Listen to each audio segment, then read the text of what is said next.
Graça e paz, amados irmãos e irmãs, que alegria podermos nos reunir no santo e bendito nome de Jesus, hein?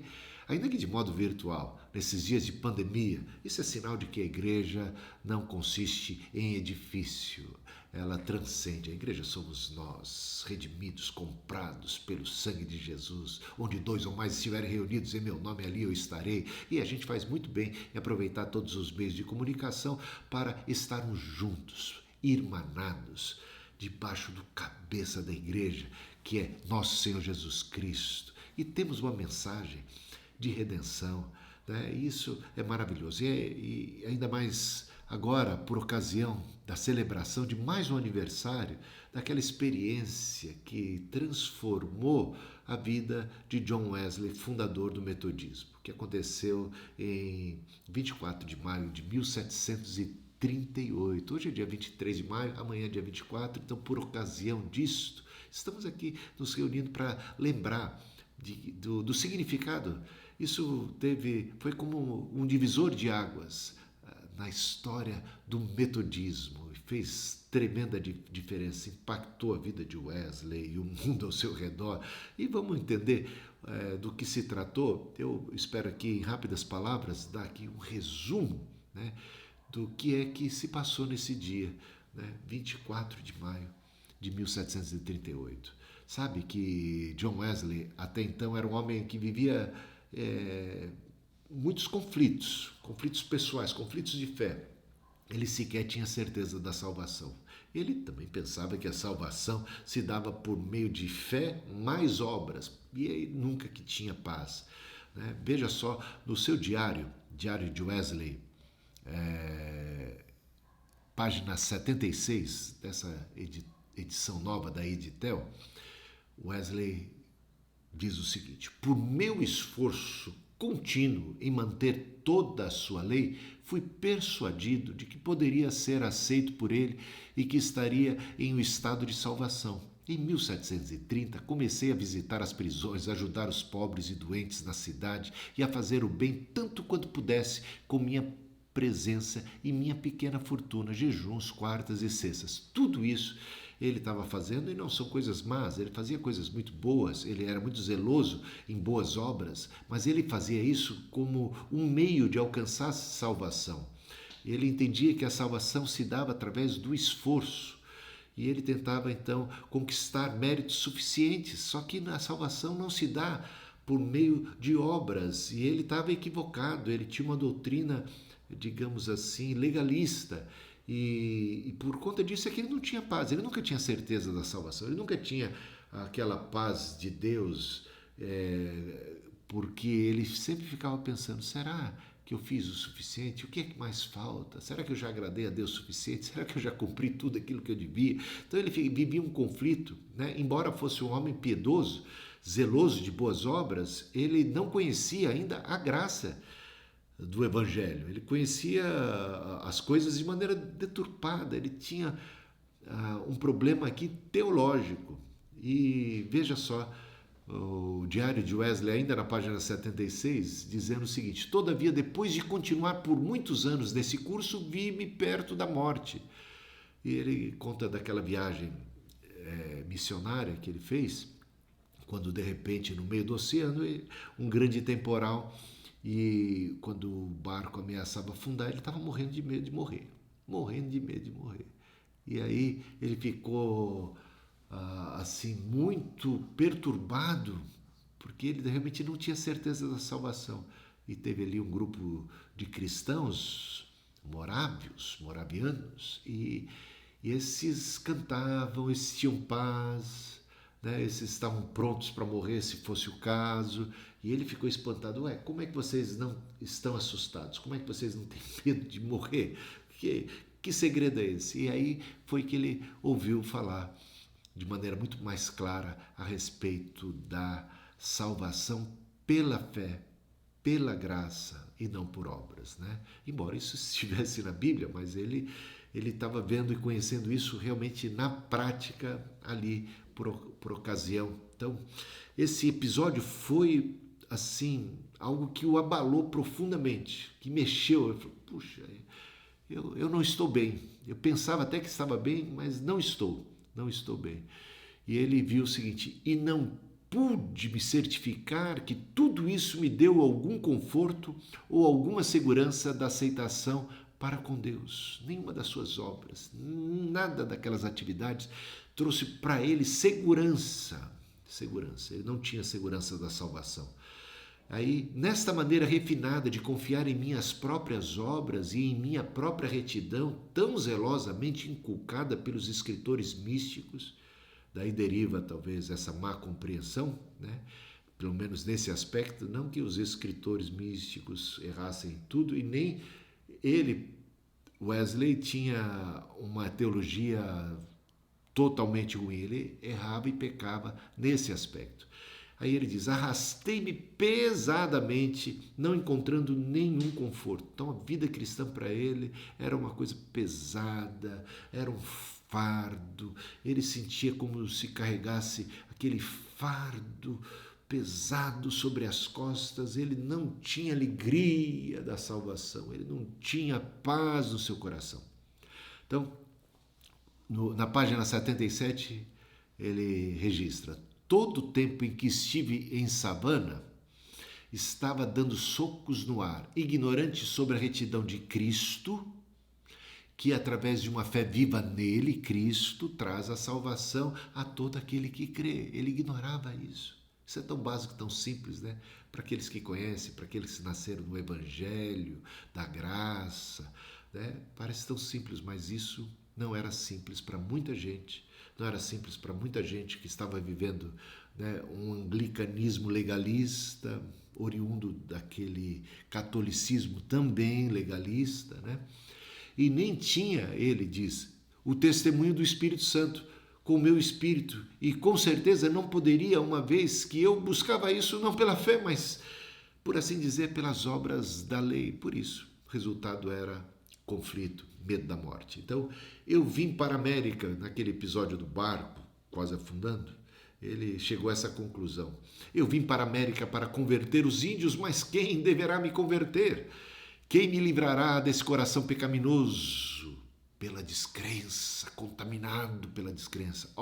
Quem me livrará desse medo da morte? E nessa época de coronavírus, hein? Quantos crentes apavorados com medo da morte, que não têm certeza da salvação. Será por quê?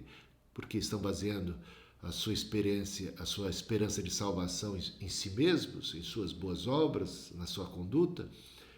Se colocarem a fé nos méritos de Cristo, na retidão de Cristo, e crerem que Deus em Cristo estava reconciliando consigo o mundo, que o sangue de Jesus nos perdoa e nos purifica de todo pecado, poderemos ter, sim, o testificado do Espírito Santo com o nosso espírito, que somos filhos de Deus, e pelo Espírito vamos clamar, vamos expressar e nos dirigir a Deus dizendo: Abba, Pai. Então, medo da morte. Agora, em 24 de maio de 1738, aí chegamos no dia fatídico, esse dia tão celebrado, é o dia chamado Dia do Coração Aquecido, a gente vai ver aqui por quê. Foi o dia que ele experimentou a graça salvadora. Mas tem um episódio que aconteceu de manhã que contribuiu. É todo um processo de Deus trabalhando, quebrando os paradigmas, quebrando o legalismo, a confiança de Wesley em si mesmo. Às vezes a gente é levado realmente a ter conflitos para poder se deparar com a graça divina e nos despojar de toda a autoconfiança e realmente nos entregarmos nos braços do Pai. Então, já na página 79, nesse dia, 24 de maio de 1738, renunciando absolutamente à dependência total ou em parte de minhas próprias obras ou retidão, nas quais eu realmente havia plantado a minha esperança de salvação, então Wesley assumiu uma completa dependência do sangue de Cristo, confiança nele como o meu Cristo, como minha única justificação, santificação e redenção. E aí, página 80 do diário de John Wesley, ele registra da seguinte maneira a sua experiência. À tarde, pediram-me que fosse para a igreja de St. Paul. O salmo era: do abismo eu tenho chamado por ti, ó Senhor. Senhor, ouça minha voz. Ó, deixa teus ouvidos considerarem boa a voz da minha queixa. Se tu, Senhor, fores rigoroso para marcar o que é feito de errado, ó Senhor, quem poderá suportar isso? Porque há misericórdia em ti. Por essa razão, tu deves ser temido. Ó Israel, confia no Senhor, porque com o Senhor há misericórdia e com ele redenção plena. E ele também deverá redimir Israel de todos os seus pecados. Confia no Senhor, não em si mesmo, né? Ele há de redimir Israel de todos os seus pecados. Nele há misericórdia. E ele, então, esse salmo que foi lido nessa reunião da tarde, mexeu com ele. Já preparou todo o terreno para aquilo que vai acontecer à noite. Então, à noite, fui muito de má vontade até uma sociedade, que significa aqui uma reunião dos metodistas, tá? Na rua Aldersgate, onde a pessoa estava lendo o prefácio de Lutero, a Epístola aos Romanos, por volta de 15 para as 9. Enquanto ele falava, ele descrevia as mudanças que Deus opera no coração pela fé em Cristo, eu senti meu coração estranhamente aquecido. Senti que confiei em Cristo, Cristo apenas para a salvação, e que uma garantia me foi dada de que Ele tinha tomado os meus pecados, até mesmo os meus, e tinha me salvo da lei, do pecado e da morte.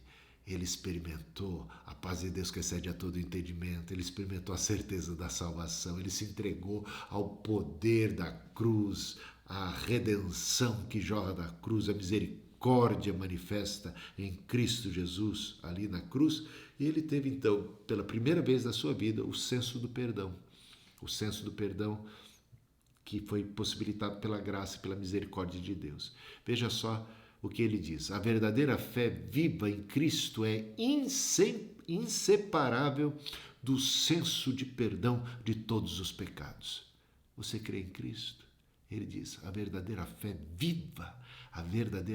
viva em Cristo é inseparável do senso de perdão de todos os pecados, reconhecendo assim que ele até então não tinha uma verdadeira fé viva. Ele tinha uma espécie de fé que não era tão viva assim, e tão forte assim na obra de Cristo, na cruz de nosso Senhor Jesus Cristo. Mas agora sim, agora ele experimentou, e ele tem o senso do perdão, porque até então ele não tinha o senso do perdão, ele não tinha a certeza da salvação.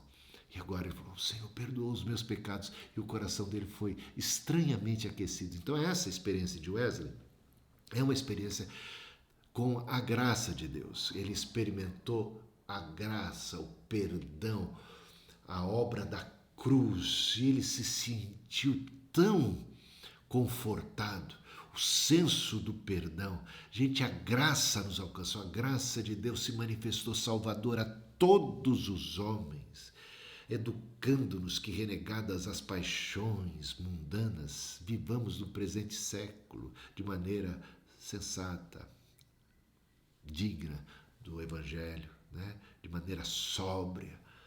Mas a graça se manifestou salvadora. Essa graça já era algo manifesto para Wesley, só que ele não se apropriava dela, ele não se convencia dela, ele ainda estava firmado na ideia de que ele precisava fazer isso, ele precisava fazer aquilo, ele estava confiando no seu desempenho, nos seus próprios méritos, portanto, até então, vivia sem paz, vivia desconfiado, vivia cabisbaixo, uma pessoa oprimida pelo medo de morrer, confuso, sem paz no coração, ainda que fizesse bastante, hein?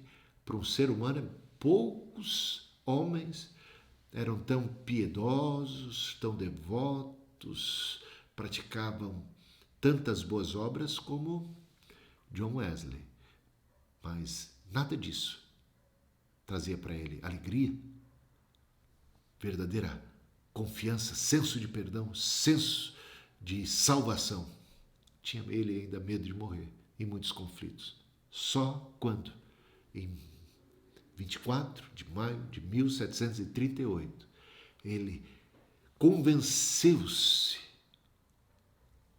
de que a salvação é pela graça, pelos méritos de Cristo, e ele confiou em Cristo, teve uma fé viva, verdadeira em Cristo, que ele experimentou o senso do perdão, porque o senso do perdão é resultado, consequência dessa fé viva em Cristo, Cordeiro de Deus que tira o pecado do mundo, nas palavras de Cristo, na obra de Cristo, nos méritos de Cristo. E ele foi então assim justificado, ele foi assim então, experimentou a salvação, a graça, e foi cheio do Espírito Santo. Pela graça do Senhor é que o Espírito nos é comunicado, e pelo Espírito o amor de Deus é derramado em nosso coração. Como é que a gente experimenta o amor de Deus? Quando a gente olha para a cruz e vê ali o Senhor Deus dando o seu Filho por amor de nós, para nos redimir. Então, de repente, convictos disso, nós somos convictos desse amor de Deus. E somos abraçados por essa graça e nos sentimos tão amados, tão redimidos, tão salvos por Ele, não pelo nosso próprio mérito, por Ele. E aí experimentamos a alegria da salvação. O amor de Deus é derramado no nosso coração pelo Espírito Santo que nos foi outorgado. Clamamos, Abba, Pai, professamos que Jesus é o Senhor. E isso realmente é transformador. A partir daí, uma revolução, que é uma revolução da graça, que é uma revolução do Espírito. Gente que bebeu da graça, bebeu do Espírito, cheio do Espírito Santo. Wesley continua a praticar boas obras e talvez até mais do que fazia anteriormente, mas não para alcançar a salvação, mas porque foi alcançado por ela. Não com angústia, não com ansiedade para ver se conseguia fazer tudo que era possível para conquistar um lugar do céu, não, mas porque o céu o alcançou. E agora ele tem alegria, ele tem espontaneidade. O reino de Deus não é comida nem bebida, mas é justiça, paz e alegria no Espírito Santo. Ele tem a alegria do Espírito Santo. Ele pulava de alegria, ainda sendo inglês, né? Coração estranhamente aquecido, né? Contido, né? Como o inglês. Se fosse um brasileiro, estava pulando. Essa é uma questão cultural. Mas o sentimento estava lá dentro. O senso da paz, do perdão, alegria. Ah, que coisa boa. E você pode ter a experiência da graça. Você pode e deve ter a experiência da graça do Senhor. A graça do Senhor é melhor do que a vida. A graça que renova a vida, que sustenta a vida. E aí a gente experimenta a plenitude do Espírito Santo por meio da graça de Deus. E aí tudo mais é fruto do Espírito. Não é para alcançar a salvação, é resultado dela. É fruto da ação da graça de Deus em nós. É uma outra disposição de mente e de coração. Tá? Isso é o significado do dia 24 de maio de 1738. Ele, que na sua primeira viagem missionária aos Estados Unidos acabou fracassando. Voltou de lá cabisbaixo. Naquele episódio do quase naufrágio, né? Ele teve medo da morte. Entrou em paúra. Fui para evangelizar os índios, mas quem me converterá? Disse ele. Sabe que o movimento metodista, a partir dessa experiência de Wesley, ele ganhou um ímpeto tão extraordinário, tão tremendo. Mais e mais. Cresceu, cresceu, cresceu. E vai alcançar os Estados Unidos. Tanto que em 1850, mais ou menos 60 anos, entre 50 e 60 anos depois da morte de John Wesley, o metodismo era a maior denominação em solo americano. John Wesley, que foi lá e foi um fracasso, agora poderia lá do céu contemplar, né? Ou ser informado por Deus, como queira, né? O sucesso do movimento metodista. Né? 1 em cada 3 americanos eram metodistas. mais ou menos 50 e poucos anos depois da morte de Wesley. Que tremendo, né? Que coisa maravilhosa. Então, isso é para mostrar que a vida cristã não é uma vida que deva ser vivida na carne, no nosso próprio esforço. Não que ela não cobre de nós esforço e dedicação, não, mas ela começa com a graça. E aí, a graça nos impulsiona, a graça nos leva às boas obras. Não por obras de justiça praticadas por nós, mas pela sua graça, pelo lavar regenerador e purificador do Espírito Santo, que ele derramou sobre nós abundantemente. Por isso Wesley teve o coração aquecido.